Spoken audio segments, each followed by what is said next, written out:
Hello everyone. Today I'll be discussing what are the role of AI based algorithms in cancer prediction. It will be a general overview for doctors mainly, where you'll be able to understand not only how AI algorithms work in cancer prediction, but how they can be used in any other medical research, data science research. Okay, I'm Dr. Arindam.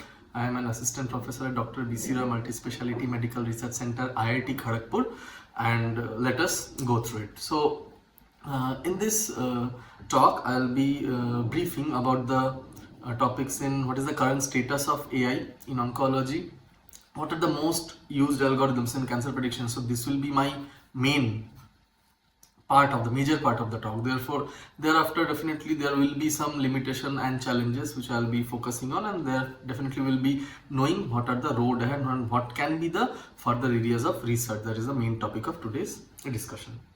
So regarding the present status in AI in oncology, briefly I would like to state that over the past decades, AI have transformed various sectors and including healthcare sectors, and definitely oncology also didn't miss piece of the pie.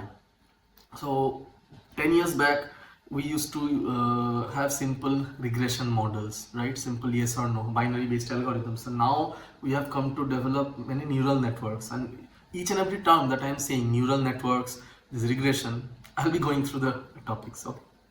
So, taking into consideration what are the milestones of AI in cancer research, mainly at this present moment, in this current era, the main research projects that are being developed or that are being funded mainly focuses on development of AI and machine learning based algorithms for predictive model, both in diagnosis and in therapeutics. Okay. So for any type of data, these are data science, right? AI and ML algorithm, we need data for training machines. So these data, especially in oncology, comes from three sources: radiology, pathology, and biochemistry. Okay, so going through them one by one. In case of radiology, what is done is, the main thing is PACS. PACS stands for Picture Archiving and Communication System. Okay, PACS. So what is being done? PACS is basically a domain of quantitative radiomics in which the radiology images are being analyzed. Okay, and thereafter the machines are being trained so that these images can be used, and ultimately by the use of CNN, convolutional neural network. Okay, convolutional neural network, these things are utilized, the machines are trained. So we need to train them first, whether the images belong to some benign or malignant, what are the malignant features, and thereafter with multiple such training, the machine will be able to diagnose them on their own. Next, digital pathology, similar concept. So many digital pathology platforms are now being connected and integrated, so that the same concept that we used with radiology, where the radiological picture of the tumor belongs to benign and malignant, here the same thing, histopathological slides, the machines are being trained, and again use of CNN or convolutional neural network to detect them. Right, don't be confused, I will let you know what is CNN. And lastly, after all these, radiology and pathology, the approach is a bit different. Mainly it consists of imaging data, whereas in case of biochemistry, mainly the multi-omic data, it's being used for better tumor classification. Okay, so multi-omic tumor classification, so combining the entire radiomic, genomic, transcriptomic, metabolomic and clinical data are being integrated into a single program, so that the better stratification and classification of the tumor can be done. So all this theory, does it really exist? So is it what, we keep on reading? Actually, there exists some programs. So number one is Google's DeepMind. So everything that I'll be talking here are from published data. Okay, it's not any newspaper or media article. So Google DeepMind, it has given a great promising results in diagnosis of breast cancers in United States. Similarly, vision transformers and enhanced VIT, enhanced vision transformers, have been used in colorectal cancers. At any time you can pause this video, note down the DOI number of the publications that I have mentioned, and you can read up the journals. And ultimately, so the whole thing boils down to machine learning techniques to classify this data and increase the predictive and diagnostic accuracy. So in order to understand how we can go that far, we need to start from scratch and understand what are the most used algorithms in cancer prediction. So I have classified all the algorithms, the important algorithms. There are many and many algorithms. If I keep on going, this video will be 5 hours long. We don't need to learn all that in a single video. Definitely we can learn more algorithms if requests do come. So classification of algorithms for beginners can be simple, intermediate, advanced, and I have also included a classification cutting edge. I'm not reading out the names because we'll be going through them one by one. So let us start with regression, a logistic regression model. Very easy to understand. This model classifies the data into two categories, yes or no. Okay, very simple algorithm. So I mean across the board, I'll be discussing each and every algorithm. So this is the algorithm name, and I'll be discussing the algorithm in 6 headings. So description, will be discussing the description. The classification will be giving one common example in day-to-day life, whether you are already in touch or we are already seeing that algorithm in action, but we are not aware, right? We'll be giving you one clinical, we'll be discussing, I'm not giving anything, we're learning together, right? We are discussing one clinical example. Then we will be discussing one role in cancer prediction, how it can play a role in cancer prediction, and a real world example, definitely published data I'll be mentioning. So this algorithm, it's very simple. It classifies the data into two categories, yes or no.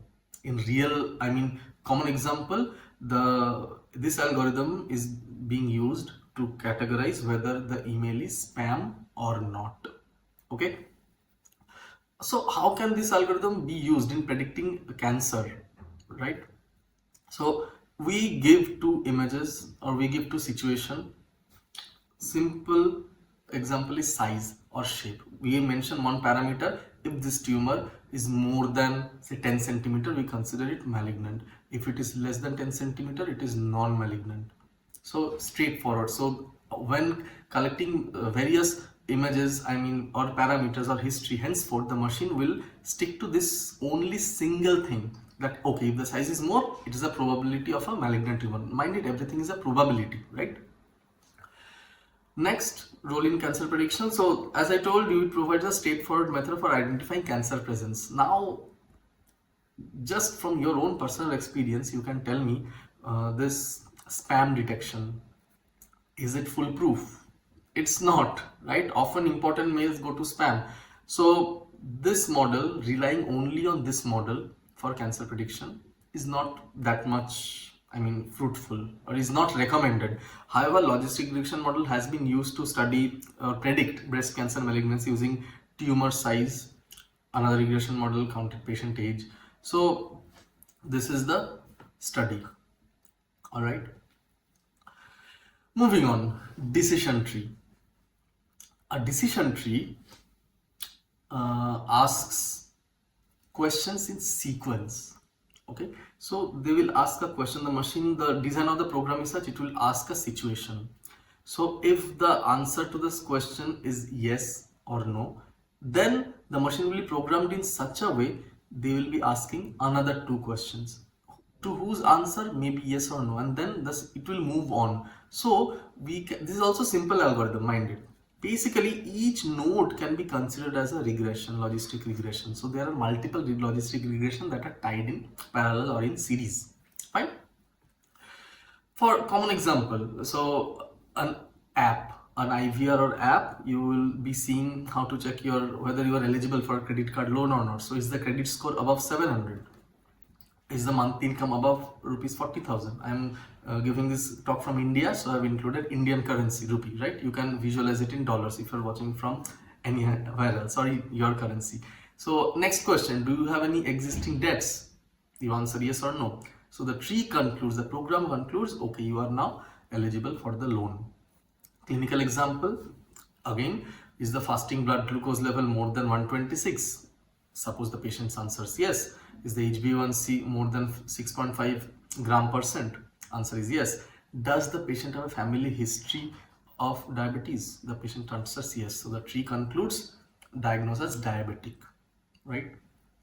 Cancer prediction similarly. So this actually becomes a very interesting topic, where when we are having such small workshops, we can divide various faculties into medical faculties into small groups, where we can give them various decision tree tasks and scenarios, and you won't imagine a very beautiful decision tree are actually conducted. So rolling cancer prediction: is the tumor size more than 2 centimeter? Yes. Are the margins irregular? Yes. Are abnormal lymph nodes present? Yes. So the tree concludes high likelihood of malignancy, right? So you can imagine any situation, any scenario that you might have asked the patient. You can include those scenario in the input or fit these questions in the program, and then the thing can be sorted. Real world example, decision trees have been used to classify colorectal cancer using clinical and demographic data, and this is the journal. Next, random forest. So you can see the whole layout of the slide has changed. So we have gone a step up. Okay, so this is an intermediate algorithm.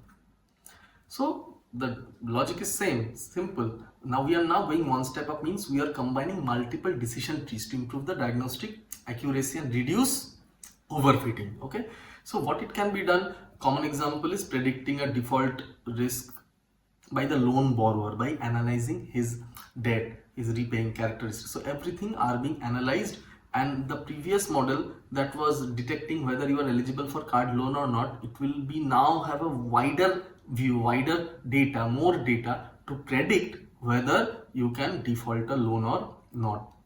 So predicting cancer recurrence by analyzing patient history and lab results. So not only history, we can include lab results. There are multiple parameters that can be fit in now.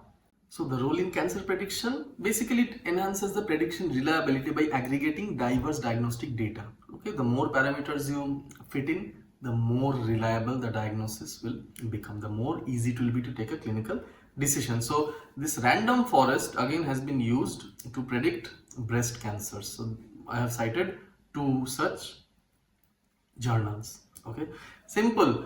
Go to PubMed, write random forest cancer detection, random forest breast cancer. Easily you can find these articles. These are the first ones that will pop up. Next, SVF, support vector machines, again an intermediate algorithm. This is actually a bit different. This algorithm focuses on images. So if you feed two types of images using this algorithm, the machine can be trained to classify the data. Okay, that thing is called a hyperplane. So between two different type of data, different type of image characteristic, this algorithm can automatically classify.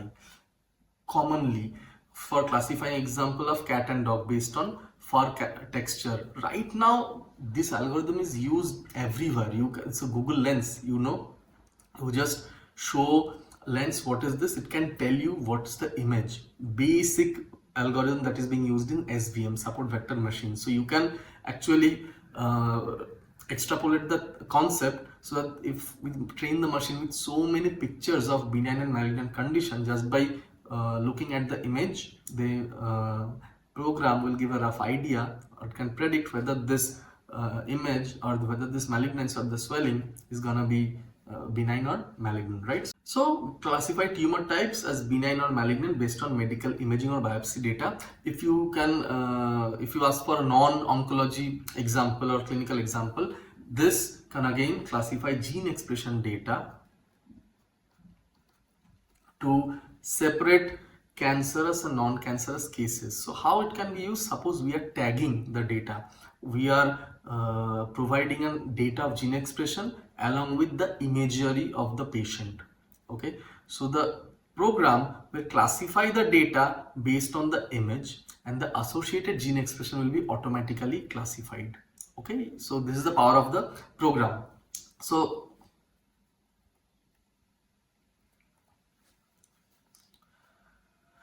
So in real world, SVMs have been successfully implemented to predict the pre-operative and advanced prostatic cancers. So this is the journal that I have quoted. Again, widely available for free in public domain. Go and read it up. So you can see this journal actually used this support vector machines and ANN, or artificial neural network. So what is artificial neural network? You got a sneak peek. So this is the next program that we'll be discussing. Again, you can see the entire layout have changed. So this is one step up. So we are now in the domain of advanced algorithm. So what is ANN? So now we can, whatever we have read till now, the entire thing can be considered as one node where everything is being clumped. So multiple decision tree vector SVM are embedded in that node. So what is ANN doing? It is incorporating multiple nodes in sequence. So there are few input nodes. There are some intermediate nodes or hidden nodes which are also processing the information, refining it, helping to get to a decision. And then via an output node, simply how a human brain acts. So this is mimicking the human brain by learning complex, how a human brain learn complex data. This is the example.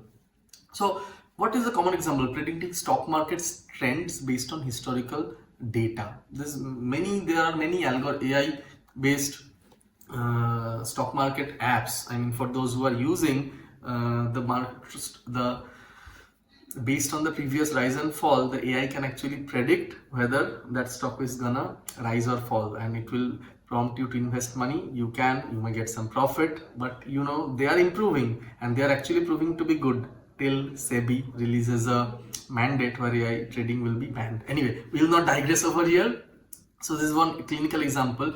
One common example, clinical example being predicting cancer risk using combination of genetic data, lifestyle factors, medical history. So we can input more and more complex information, feed information. It will help capture the integrated relationships among the diverse patient data and give us output which are more reliable compared to the previous generation models. So ANN models have been used to detect prostate cancer, breast cancer using mammographic images, you name it. So one, I've already given you the example of prostate cancer. This is the neural network based classification of breast cancer from histopathological data using intraoperative frozen section images.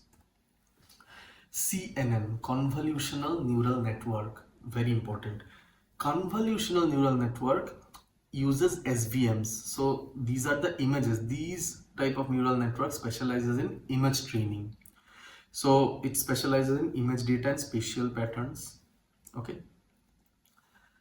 These are advanced algorithm, of course. So detecting objects in photographs, such as identifying cars in traffic images. So the machine has already been trained to identify what does a car look like, and now the machine can actually test you to prove that whether you are a human or not. So I bet all of you have been exposed to a situation where you need to prove that you are a human, and you need to select images of zebra crossing, or a cycle, or a stairs, or a light pole, or a car, or a bus, or a fire station, right, or a fire hose. So all these things are being done by convolutional neural network. How can they help in cancer prediction? Same, we need to train them images, histopathological images or radiographic images, and then they can use this type of machine learning in order to predict how the better cancer. So have they been used? Yes, widely used. One very important example is dermoscopic images, magnified images of the skin, and they have been widely used in detecting skin cancers. Okay, skin cancer from dermoscopic images, breast cancer from mammographic images, all uses CNN network. In fact, Google's DeepMind uses this only. Recurrent neural network. So you see, this was spatial pattern recognition. This one uses temporal pattern with time. Recurrent means one after another. Chronic, so it processes sequential data by capturing temporal patterns. So now means at some point of time, not only I am knowing what the present scenario is, the machine is now collecting data over time. So the machine can be trained with longitudinal data, right? One very common example is predicting the next word in a text message.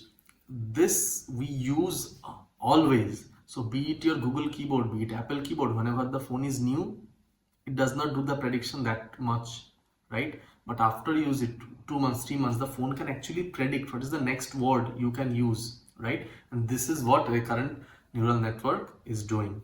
So clinical example, it can monitor a patient's health over time. So for example, repeated blood tests data are being fed, the patient clinical condition are being trained, and then what will happen if the machine is trained enough? The moment I enter my blood test result, the machine can predict, oh, you are having this diseases. Role in cancer prediction, it can identify changes over time, emerging risk. For example, recurrent neural networks have actually been used to analyze time series data for predicting chemotherapy response in cancer patients. Very, very, very important. Okay.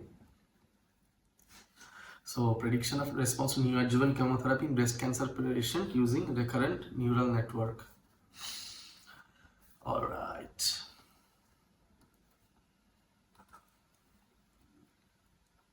Again, we are going one step up. So we are now entering the domain of cutting edge algorithms.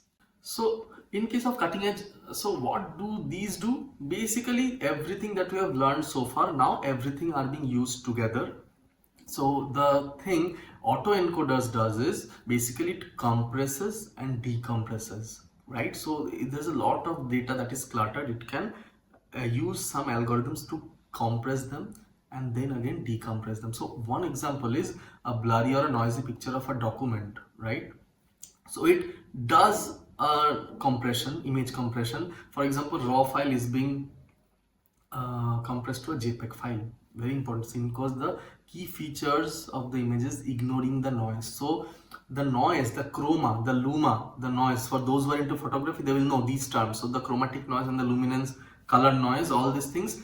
So the machine has been trained to ignore the red, green, blue dots which are lying in contrasting background. So they will only capture the image, the photographic information other than the noise, and then they will give a beautiful output, a clear denoised version of the document. So it can be a photograph, it can be a document, definitely cutting edge algorithm. So clinical example, generally autoencoders are being used to monitor or compress and decompress or extract important genetic information from gigabytes and gigabytes of next generation sequencing or NGS data. So raw gene expression data might include noise and irrelevant variations that can be fed, trained. Once trained, it can now identify the key patterns that are significant for studying the cancer, and definitely the reconstructed output will be a refined version of the genetic expression data with reduced noise and focus on the essential cancer related feature. So extracting key features from complex dataset to highlight biomarkers. So autoencoders have been used to identify biomarkers in breast cancer datasets. Alright, mainly used for GWAS, genome-wide association studies, where a lot of patients are being analyzed, samples from a lot of patients are being analyzed, millions and millions of NGS data, so much data. It's difficult to process, but definitely the AI, the analyzer, all the GWAS analyzer program are using autoencoders, and you should be knowing that. Lastly, I would touch on NLP, or natural language processing. You already are aware of that, right? So the OpenAI, ChatGPT, or the DeepSeek AI, Microsoft's Copilot, Google's Gemini, Apple Intelligence, all Siri, they all understand your language. So what you type, they know, right? They have, so for example, text to speech. Okay, very important.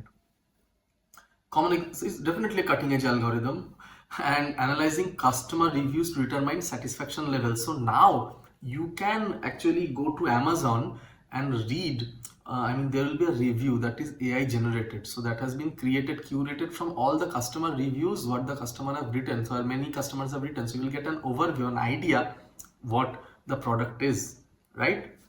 So common example, clinically extracting key information from medical records to support diagnosis and treatment planning. This is very important. So right now we are having digital pathology platform where all the digital pathology data, digital quantitative radiomics data are being fed into the PACS system.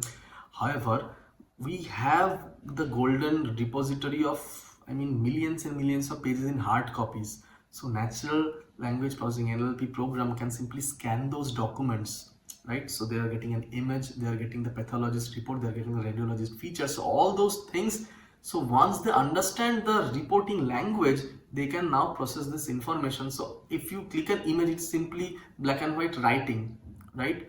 So if you also recognize the words, it's simply few words, but once you understand the language, it becomes a whole new ball game. So this has been used extensively. So a real world example, NLP has been used to analyze pathology reports for detecting patterns indicative of cancer. Okay, extracting cancer phenotypes from clinical records, any cancer phenotype. One thing we should note that there is a subtopic of natural language processing known as topic modeling. It's a statistical technique which actually uncovers hidden thematic structures. So suppose there is a lot of information, there is a large amount of text. What this topic modeling will do, if properly trained with some keywords, it can actually classify the whole data. So basically it's qualitative research being automatically analyzed. You know, thematic analysis is a I mean system of analysis of qualitative data, qualitative research. So basically these softwares are doing thematic analysis for qualitative data, and definitely they have got a huge role in cancer report analysis. So just to give an overview, this is the model where precision oncology is being done through deep learning. You can see it's so deep autoencoder, there are learning models, topic modeling. So the tumor representation are being subclassified into various cancer, subtype analysis, drug sensitivity analysis, survival analysis, and then they can give an idea about the drug prediction, diagnosis, or even personalized medicine. So this is the long-term goal, and this is the how of it, and this is the what of it. Excuse me. Fine. So you get an idea, right? So the whole topic of the discussion is, whenever you come across these terminologies, being a medico, you should not be lost. Okay, right now you should have a basic understanding of how these things work. So what are the advantages of AI? You can see, you can get an idea, right? The AI is actually improving the stratification, the individualized algorithms they offer. I mean, if all the algorithms are combined, they actually increase the prediction accuracy. However, there are some limitations. So what are those? Number one, variation in responses. There is some inconsistency, right? Especially chat-based models, they're very inconsistent. You don't know whether you can. So definitely, you need to generate more and more information n number of times in order before you can release the final version. But still, there are room for inconsistency, and those models that are based on OpenAI or a knowledge-based model, they often get outdated very quickly. So constant training is very important. So especially in case of oncology, inaccuracy of information is of paramount importance. So why? I mean, given all these things, there is the issue of explainability and trust, right? So number one, there is a lack of transparency. So what exactly, how the data are being processed via these neural networks often are not clearly revealed. Okay, machine does a thing of its own and it just works. What if it doesn't work? It may not work in 1% of the time, or in 1 in 1,000. We'll take the responsibility. And there is something known as AI hallucination. Sometimes it will give an information that is totally out of this world. Okay, and it is a thing. So we need to be careful about all these things. And once it is not rectified, there will be problem, right? So again, there are technical and data limitations. So the thing is, there are mainly deficiency of longitudinal data for cancer. So there are studies are not presently huge in number that are focusing on feeding the cancer data using AI model over a period of time. Okay, again, what is algorithm bias? Algorithm bias means, see, in Western countries there are more funding. In our developing countries, their research is low. So what data they are getting are basically restricted to their demographics. So the predictive model that they are developing may not work in our scenario. And lastly, technical infrastructure is definitely we need high performance computing system, advanced data storage and processing system, and scalability issues with existing technical setup, whether those setups can be used in our system or not. This is the big gap. Moving on, economic constraint. You have already predicted what are the limitations. Number one, high cost of initial investment. Not only investment, we need to maintain, right, and upgrade. And that is a big thing in small scale health setups. But mind it, small healthcare institution also have got a huge load of cancer patients, especially in developing countries with a huge population. Resource, definitely limited personnel with AI expertise. It's very limited, especially doctors right now are being trained. You are being trained right now, so you can take this responsibility and train 10 more others. So likewise, this word can spread, right? And as I told you, there's an inequitable distribution. So developed countries are getting more resources, more funding, we not so much. So there's a global disparity. So considering all these factors, there's a hindrance in clinical acceptance or acceptance in clinical practice. So number one, there's a professional resistance or skepticism towards AI accuracy when compared to human job due to fear of job displacement. It is there, it's still there. And definitely there's a reluctance to change, right? Established medical workflow, if AI is coming, we need to change the entire workflow. There is also an inherent resistance. Technical education barriers, so lack of training programs and difficulty in keeping up with AI advancement. So if I train my whole team or doctor with AI based model, immediately a next model might come, because these things are developed very rapidly, and then they might lose. Oh, I took so much time in learning this thing, again I have to unlearn and relearn, right? So this thing is a major issue. Liability and accountability issues. If an AI makes a mistake in predicting a cancer, who will take the responsibility?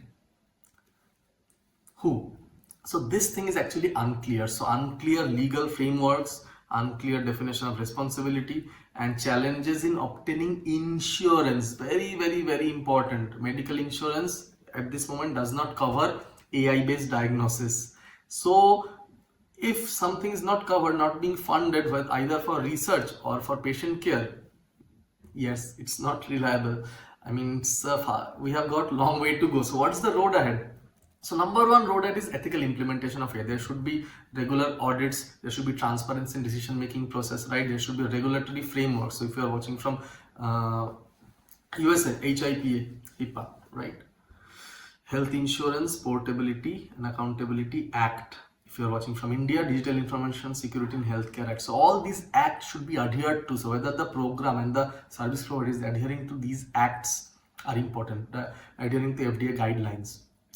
Again, patient privacy and security. So maintaining all these things and maintaining proper encryption in order to secure data from in case of a breach, use of anonymization techniques, and regular security audit. These are also very important to be considered when implementing an AI-based program for detection of cancer. So what are the future research direction? Number one, the things that are gaps needs to be addressed. Simple. So validation studies for CNN, we need validation study. For longitudinal data, for longitudinal model, we need longitudinal data.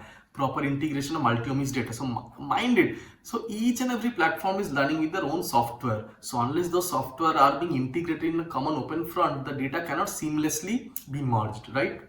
So this thing needs to be addressed. The potential areas of advancement, definitely developing of novel learning model, exploration of more comprehensive data set, right? Compatibility, enhancing system compatibility. Research opportunity, very, very, very important. Industrial funding, international consortium, interdisciplinary research. So one thing is very important. Even in India, there is a terminology known as SAMD. ICMR is now having a fund in this head, that is software as medical device. So what is being done? Suppose there is an FTIR machine or a X-ray diffraction machine.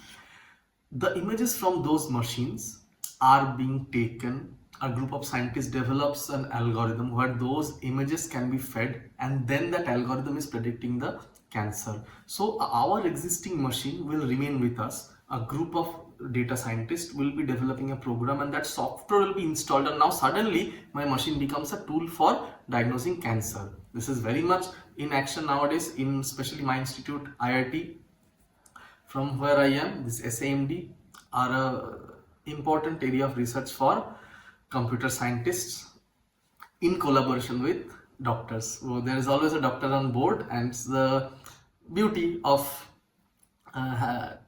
having a job in a premier INI. Anyway, so these are my references. So I would like to end my talk by saying one thing: even with all the skepticism, please know this: AI will not replace doctors directly, but definitely those who are not using AI will definitely be replaced. This was a great quote by one of my senior teachers, and I have taken the liberty of using it. So this is my institute, IIT Kharagpur. I welcome you all to my institute. You can reach out to me via my email, or there is my channel, Dr.Arindam Biochemistry. You can follow me, and I thank you for your patient hearing, and I'll see you soon in another video. Till then, bye and take care.